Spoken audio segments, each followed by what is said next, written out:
On the day my divorce was final, I'll never forget what my ex said to me. He looked me right in the eyes and he said, "You're going to regret this. You're going to get 6 months down the road and you're going to regret divorcing me." And you know what?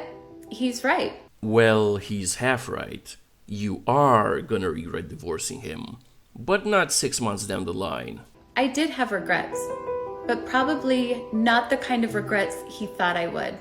And while I don't think it's healthy to dwell on them, I do think it's healthy to recognize them and learn from them so that we don't repeat them. So with that being said, here's what my regrets actually looked like. I regret not listening to my intuition. You mean when you married him?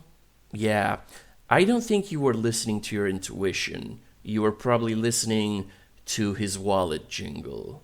I regret gaslighting myself. I regret not giving myself enough credit. I regret doing what I thought was best for everybody else but me. I regret not making my happiness and well-being more of a priority. Oh yes, the classic me, it's all about me. Just like a woman. And yet another confirmation that a lot of women will sacrifice their families for their quote-unquote happiness. Pathetic. And lastly, I regret not being strong enough to leave sooner.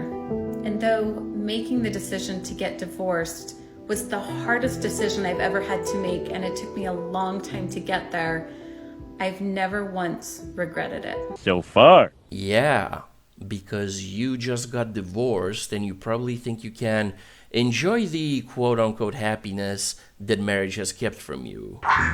Now, it looks to me like you're in your late 50s.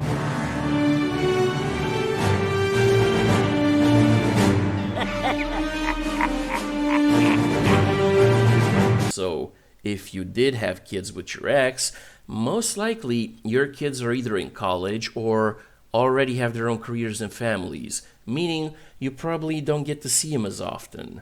And considering you no longer have a husband, when the post-divorce euphoria wears off, make no mistake, you will get lonely. Because very few women who've been married for decades don't get lonely after divorce. It's biology. So here are your options. Either get back on the dating market as a divorced woman in her late 50s. Oh, wait, you serious? Let me laugh even harder. And I don't want to completely spoil the experience for you, but after riding the carousel a few times, on the cheap seats, mind you, because the good seats are for women under 25, you're probably gonna be like, I could have stayed. My life would have been so much easier. But by that time, your ex probably got himself a girlfriend, so it's either settle for less than your ex-husband or stay single, talk crap about men with your single friends, and maybe post more cringe about it on TikTok. It's sad, isn't it?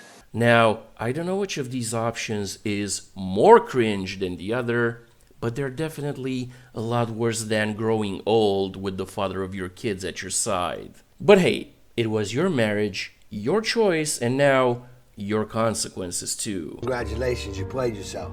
And guys, let this be more confirmation for you that if you ever want to marry one of these lovely ladies, have a prenup so ironclad it even legislates who gets to keep the underwear, and also film the signing of the prenup where she has to state for the camera that she's not signing under duress. And if she refuses to sign, guess what? You dodged a bullet and a very expensive divorce. And that's the bottom line, 'cause Stone Cold said so.